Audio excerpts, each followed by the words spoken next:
નમસ્તે, મજામાં છો ને બધા? અગાઉના એકમમાં તમે બહુકોણ વિશે શીખ્યા. ચલો, તમે કહી શકશો કે સૌથી ઓછી બાજુઓ ધરાવતો બહુકોણ કયો છે? શાબાશ, ત્રિકોણ. અને ત્રિકોણની રચના દોરતા તમે ધોરણ 7માં શીખ્યા છો, યાદ છે ને બધાને? ત્રિકોણમાં 3 બાજુઓ અને 3 ખૂણા હોય, અને ત્રિકોણની રચના દોરવા માટે 3 બાજુ અને 3 ખૂણાઓ પૈકી કોઈ પણ 3 માપ જો આપેલા હોય તો તમે ત્રિકોણની રચના કરી શકો છો. આવું આપણે શીખ્યા છીએ. હવે આજે આપણે 4 બાજુઓવાળી બંધ આકૃતિની રચના દોરીશું.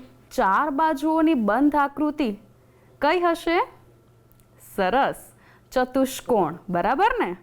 એટલે તમે બહુકોણ ખૂબ સારી રીતે સમજ્યા છો. હવે ચતુષ્કોણ દોરવા માટે શેના માપ આપેલા હોય તો આપણે રચના દોરી શકીએ, તે આપણે રચના દોરીને નક્કી કરવું પડશે. એટલે કે તમને દરેક વખતે અલગ અલગ માપ આપેલા હશે. ક્યારેક તમને 4 બાજુઓનું માપ હોય, ક્યારેક 3 બાજુ વિકર્ણ અથવા 2 વિકર્ણના માપ હોય, ક્યારેક 1 વિકર્ણ અને 4 બાજુનું માપ હોય. આવા અલગ અલગ માપ આપેલા હોય પછી તમે જાતે રચના દોરો અને નક્કી કરો કે કયા માપ અને કેટલા માપ આપેલા હોય તો આપણે આપેલો ચતુષ્કોણ દોરી શકીએ. હવે તમે પાઠ્યપુસ્તક અને નોટબુક લઈને તો બેઠા જ છો. કંપાસ બોક્સ તો છે ને? તમારા કંપાસ બોક્સમાં રચનાના સાધનો પણ હશે.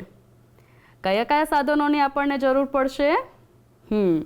પેન્સિલ, પરિકર, ફૂટપટ્ટી, રબર, સંચો, બધું છે ને તૈયાર? તો આપણે આજે રચના દોરીશું. તમે પણ સાથે સાથે રચના દોરતા જશો. તો સૌથી પહેલાં આપણે પહેલી રચના દોરીએ, જેમાં આપણે જોઈએ કે કયા કયા માપ આપેલા છે અને એ માપના આધારે રચના દોરી શકાય છે કે નહીં. તો આપણે જોઈએ પહેલી રચના. અહીં આપણને શેના માપ આપેલા છે? 4 બાજુ. જ્યારે 4 બાજુ અને 1 વિકર્ણની લંબાઈ આપ્યા હોય ત્યારે. હવે ત્યારે આપણે રચના દોરવાની છે. તો આપણે કઈ રચના દોરવાની છે? ચલો વાંચીએ. ચતુષ્કોણ PQRS રચો, જ્યાં PQ બરાબર 4 સેમી, QR બરાબર 6 સેમી, સેમી એટલે સેન્ટીમીટર, RS બરાબર 5 સેન્ટીમીટર, PS બરાબર 5.5 સેન્ટીમીટર અને PR બરાબર 7 સેન્ટીમીટર. હવે કોઈ પણ રચના દોરતા પહેલાં આપણે કાચી આકૃતિ દોરવી પડે તો આપણને ખ્યાલ આવે કે આ રચના કઈ રીતે દોરાશે. અને બીજી એક ખાસ વાત કે જ્યારે કાચી આકૃતિ દોરીએ તો આપણી રચના એવી જ બનશે એવું જરૂરી નથી, પણ કાચી આકૃતિ આપણને આપણી રચના દોરવા માટે સરળતા કરી આપશે. બરાબર? તો આપણે કાચી આકૃતિમાં એક PQRS ચતુષ્કોણ દોરીએ. PQRS. PQ કેટલું છે? 4 સેમી. એટલે આપણે અહીંયા PQની લંબાઈ 4 સેમી છે. પછી QR બરાબર 6 સેમી, QR 6 સેમી છે. RS બરાબર 5 સેમી. તો RS આપણે 5 સેમી રાખીએ. PS 5.5 સેમી એટલે PS 5.5 સેમી. જો ચતુષ્કોણની ચારે બાજુ આવી ગઈ ને, તો આપણે જે આપેલું છે કે જ્યારે 4 બાજુ અને હવે શું બાકી રહ્યું? 1 વિકર્ણ. તો આપણને વિકર્ણની લંબાઈ પણ આપેલી છે, PR. વિકર્ણ પણ આપણે અગાઉ શીખ્યા, યાદ છે ને બધાને? તો આ PR કેટલું છે? 7 સેમી. બરાબર? હવે તમે યાદ કરો, તમે ત્રિકોણની રચના તો શીખ્યા છો. તો સૌથી પહેલાં આપણે ત્રિકોણ દોરીએ. કયો ત્રિકોણ દોરીશું? કોઈ પણ ત્રિકોણ દોરી શકો. ત્રિકોણ PQR દોરી શકો અથવા PSR દોરી શકો. જુઓ, બંનેમાંથી જે ત્રિકોણ દોરશો એમાં 3 બાજુઓ આપેલી છે. બરાબર? અને ત્રિકોણ દોરવા માટે જો ત્રણેય બાજુઓના માપ આપેલા હોય તો આપણે ત્રિકોણ દોરી શકીએ. તો હવે આપણે સૌથી પહેલાં ત્રિકોણ PQR દોરવાનો પ્રયત્ન કરીએ. જુઓ, તમે રચના શીખ્યા છો એટલે તમને ખબર છે કે પરિકર અને પેન્સિલની ગોઠવણી કેવી હોવી જોઈએ. હવે જ્યારે આપણે માપપટ્ટી વડે માપ લઈએ ત્યારે માપની શરૂઆત આપણે ક્યાંથી કરીએ છીએ? શૂન્યથી. 1થી નહીં. હવે અહીંયા 1 છે પણ આ માપપટ્ટીમાં આગળ શૂન્યથી શરૂઆત થાય છે. તમારી માપપટ્ટીમાં કદાચ શૂન્ય આપેલો હશે તો તમે એ મુજબ માપ લેશો. બરાબર? તો સૌથી પહેલાં આપણે ત્રિકોણમાં શીખ્યા હતા કે ત્રિકોણ PQR જો દોરવાનો થાય તો આપણે PR જેનો પાયો એનો આધાર છે એ આપણે દોરીએ તો ત્રિકોણ દોરવામાં સરળતા રહે. તો એ જ મુજબ આપણે સૌથી પહેલાં PR એટલે કે વિકર્ણ દોરીએ અને વિકર્ણની લંબાઈ કેટલી છે? 7 સેમી. તો સૌથી પહેલાં આપણે 7 સેમી લંબાઈનો રેખાખંડ PR દોરીશું. અહીંયા 0 અને 7. 7 ક્યાં દેખાય છે? અહીં. બરાબર? તો માપપટ્ટીની મદદથી આપણે 7 સેમી લંબાઈનો રેખાખંડ PR રચ્યો. જો જે રીતે તમે રચના દોરો છો એ જ મુજબ એના મુદ્દા લખવાના છે. તો સૌથી પહેલાં આપણે શું કર્યું? માપપટ્ટીની મદદથી 7 સેમી લંબાઈનો રેખાખંડ. કયો રેખાખંડ રચ્યો? PR. અને PR એ આપણે જે ચતુષ્કોણ દોરવાનો છે તેનો વિકર્ણ છે. એટલે સૌથી પહેલાં આપણે વિકર્ણ દોર્યો. હવે આપણે ત્રિકોણ PQR દોરવું છે તો હવે P અને R બિંદુ તો મળી ગયા. હવે કયું બિંદુ જોઈએ? સરસ, Q બિંદુ જોઈએ. તો Q બિંદુ મેળવવા માટે વિચારો, Q બિંદુ જે છે એ P બિંદુથી 4 સેમી દૂર છે અને R બિંદુથી 6 સેમી દૂર છે. તો આપણે આ માપ મુજબ Q બિંદુ શોધવું રહ્યું. એ માટે આપણે માપપટ્ટીની મદદથી સૌથી પહેલાં આપણે P થી Q કેટલું છે? 4 સેમી. 4 સેમીનું અંતર છે એટલે આપણે પરિકરની ત્રિજ્યા 4 સેમી બરાબર 4 સેમી થાય તે મુજબ આપણે એની ત્રિજ્યા લઈએ.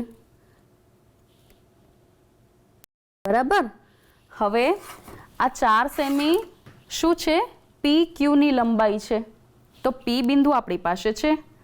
તો P થી Q એટલે આપણે P થી Q મેળવવા માટે 4 સેમીનું માપ લીધું અને હવે આપણે એક ચાપ રચીશું. આ ચાપ થોડો મોટો રાખીશું. કેમ મોટો રાખીશું એ આપણે હવે આગળ જોઈએ.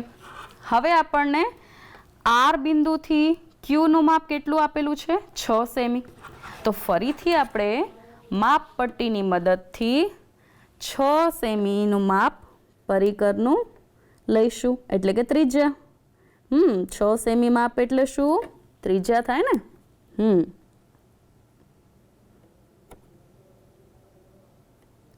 જો 6 સેમી થયું તો હવે આપણે શું કરીશું? R બિંદુથી 6 સેમી ત્રિજ્યા ધરાવતો એક ચાપ દોરીશું. જો મેં ચાપ મોટું કરવાનું એટલે કહ્યું હતું કે આ બંને ચાપ જ્યાં છેદે ત્યાં આપણું બિંદુ હશે. કયું બિંદુ હશે? શાબાશ, બિંદુ Q. કદાચ ચાપ નાનો હોય તો બે ચાપ ન છેદે તો ફરીથી ચાપ દોરવા પડે. બરાબર?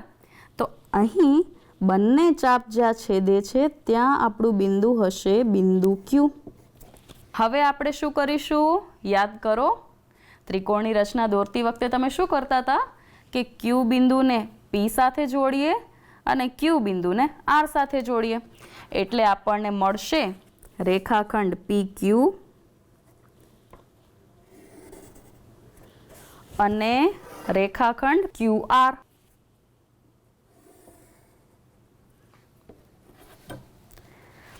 ચલો, PQનું માપ કેટલું છે? 4 સેમી અને QRનું માપ કેટલું આપેલું છે? 6 સેમી. હવે આપણે જે રચના કરવાની છે એ છે ચતુષ્કોણ PQRS, જેમાં આપણને P, Q અને R તો મળી ગયા. હવે કયું બિંદુ જોઈએ? સરસ, બિંદુ S. તો હવે તો તમે કહી શકશો કે આ બિંદુ S મેળવવા માટે આપણે શું કરી શકીએ? જે રીતે આપણે Q બિંદુ મેળવ્યું તે જ રીતે આપણે વિકર્ણ PR નો ઉપયોગ કરીને બિંદુ Qની વિરુદ્ધ બાજુએ બિંદુ S મેળવીશું. તો હવે તમે કહેશો કે P અને R બિંદુમાંથી કઈ કઈ ત્રિજ્યાના ચાપ રચી શકાય? સરસ, જુઓ આપણે કાચી આકૃતિમાં જોઈએ કે PS નું માપ છે 5.5 સેમી. તો આપણે શું કરીશું? બિંદુ P ને કેન્દ્રમાં રાખી 5.5 સેમી ત્રિજ્યાવાળું એક ચાપ રચીશું. તો ફરીથી આપણી માપપટ્ટી લઈ અને હવે આપણે 5.5 ત્રિજ્યા લેવાની.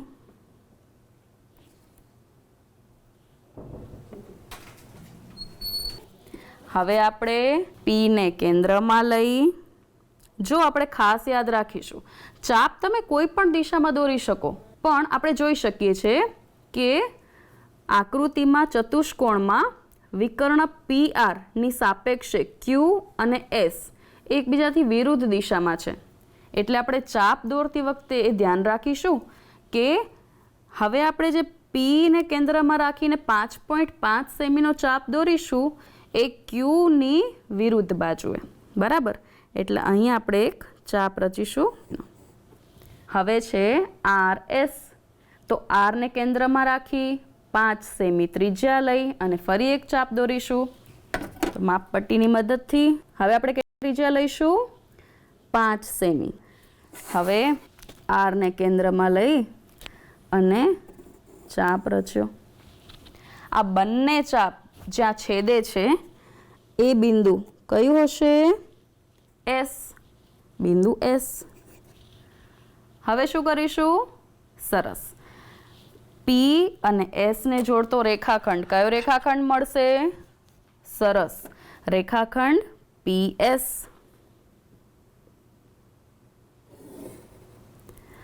અને R અને S ને જોડતો રેખાખંડ મળશે રેખાખંડ RS.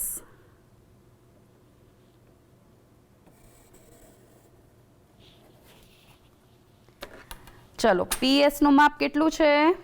5.5 સેમી. સરસ, 5.5 સેમી. અને RS અથવા તો SR નું માપ કેટલું છે? 5 સેમી. અહીં આપણો ચતુષ્કોણ તૈયાર. તો આપણે કહી શકીએ કે જ્યારે 4 બાજુ અને એક વિકર્ણની લંબાઈ આપ્યા હોય તો આપણે ચતુષ્કોણ દોરી શકીએ છીએ. જો તમે એક બીજી બાબત પણ નોંધો કે આપણે જે કાચી આકૃતિ દોરેલી તે અને આપણી જે રચના તૈયાર થાય છે તે આ બંને એકદમ સરખા નથી. તો આ કાચી આકૃતિ માત્ર આપણને રચના દોરવામાં મદદરૂપ છે. એવું જરૂરી નથી કે કાચી આકૃતિ જેવી જ રચના બને. રચના થઈ ગયા પછી તમારે તેના મુદ્દાની નોંધ કરવાની છે. જે રીતે આપણે રચના દોરતા જઈએ એ મુજબ મુદ્દા લખાતા જાય. અને હા, તમારે આ ચાપ ભૂસવાના નથી, આ ચાપ રહેવા દેવાના છે, બરાબર? તો આપણે જોયું કે જ્યારે 4 બાજુઓ અને એક વિકર્ણનું માપ આપેલું હોય તો આપણે રચના દોરી શક્યા. શું તમે જાતે રચના દોરી શકો છો? અત્યારે જે રચના શીખી એ તમે જાતે દોરી શકો? તો એ જોવા માટે તમારા પાઠ્યપુસ્તકમાં સ્વાધ્યાય 4.1માં આવી રચનાઓ આપેલી છે, જે તમે ઘરે જરૂર દોરવાનો પ્રયત્ન કરશો ને? આવતા ભાગમાં આપણે નવી રચનાઓ સાથે ફરી મળીએ. આવજો.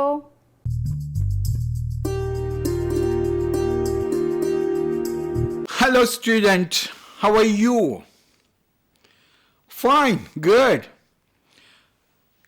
મને પૂછો છો? Oh yes, I'm fine, thank you very much. Now, friends, open your English textbook, Unit 3, page number 24, activity 2. See, the instruction is read this story. Now you have to read the story given in the textbook. વાંચશો ને જો punctuation ભૂલતા નહીં હા તો તમને સમજવામાં તકલીફ નહીં પડે, મજા આવશે. Vinu climbed up a tree. He sat on a branch. He was cutting the same branch. An old man saw the boy. He said, "Oh Vinu, don't cut that branch. You will fall."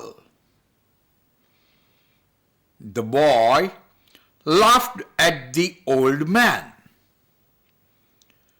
He did not follow his advice. He continued to cut the branch.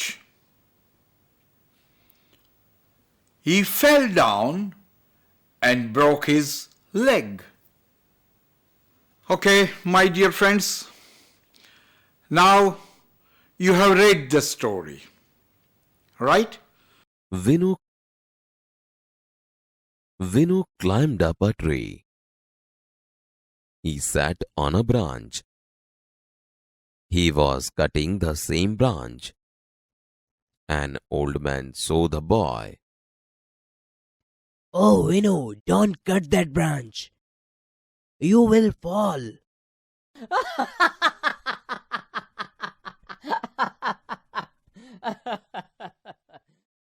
The boy laughed at the old man. He did not follow his advice. He continued to cut the branch. He fell down and broke his leg. Now students, see the instruction on your page.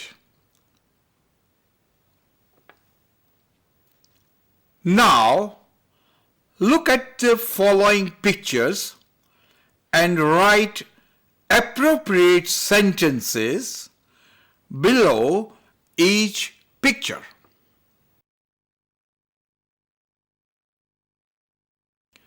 See the first picture on your screen and then find out the correct sentence from the story in the textbook. Now get ready and see the picture on your screen. This is the first picture on your screen. Okay? જોયું બરાબર? Now you tell me which sentence is appropriate to this picture. આ ચિત્ર પ્રમાણે કયું વાક્ય સ્ટોરીમાંથી આપણે મૂકશું? Yes. Can you tell me? તમે કહેશો? Oh, right. Now see the sentence. Yes. Vinu climbed up a tree. Right. He sat on a branch. He was cutting the same branch. Right. He was cutting the same branch. Good. Now, write the sentence below the picture. Good.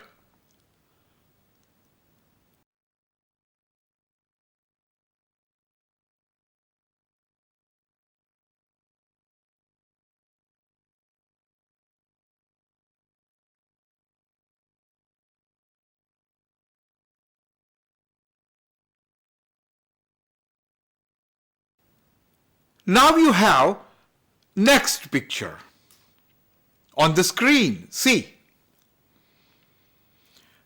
Tell me which sentence will be there. Okay, good. હા બરાબર છે. તમારી વાત સાચી છે. Yes, an old man saw the boy. બરાબર છે. Now, you write down the sentence in your textbook below the picture.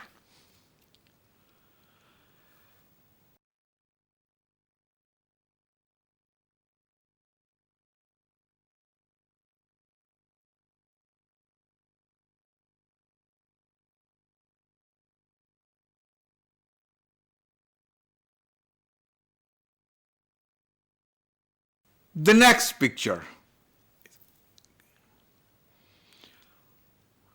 Write down the correct sentence below the picture. Fine. Now the next picture. Tell me the correct sentence appropriate to the picture. Okay, good. He said, "Oh, Vinu, don't cut that branch. You will fall." Now, write down the sentence below that picture. લખ્યું? Good.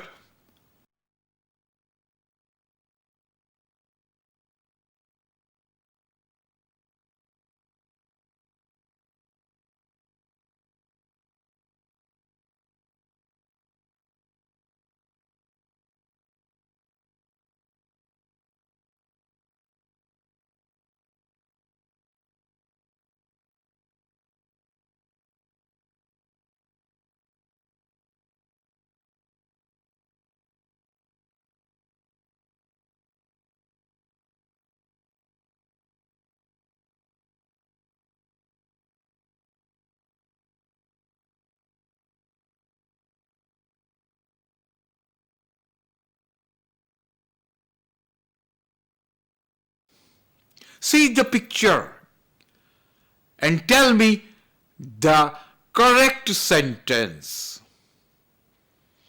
Okay. Good.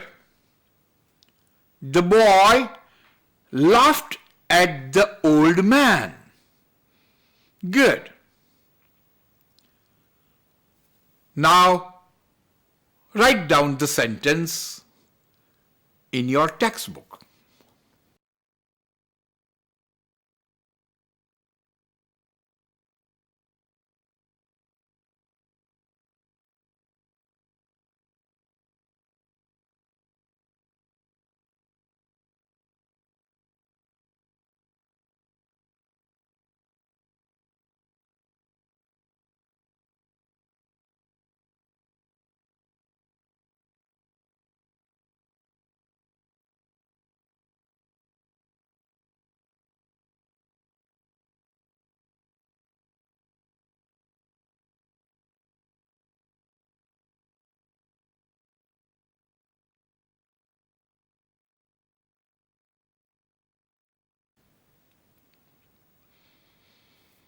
The next picture.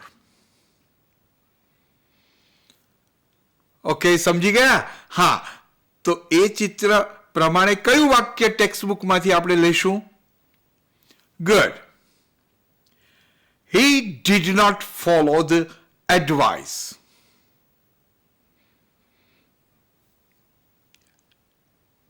Good. Now write down the sentence in your textbook.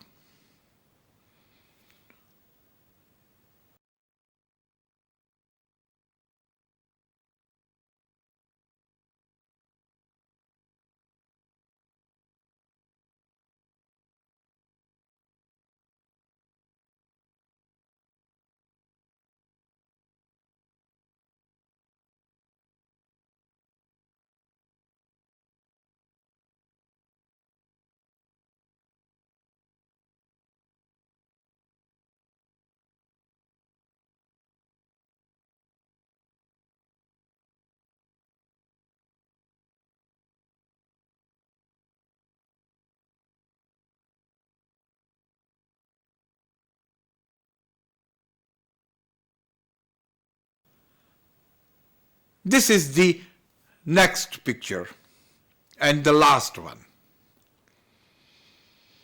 Tell me. Yes, now you understand well. Correct. The correct sentence is, he fell down and broke his leg. Good. Now you write down the sentence below the picture.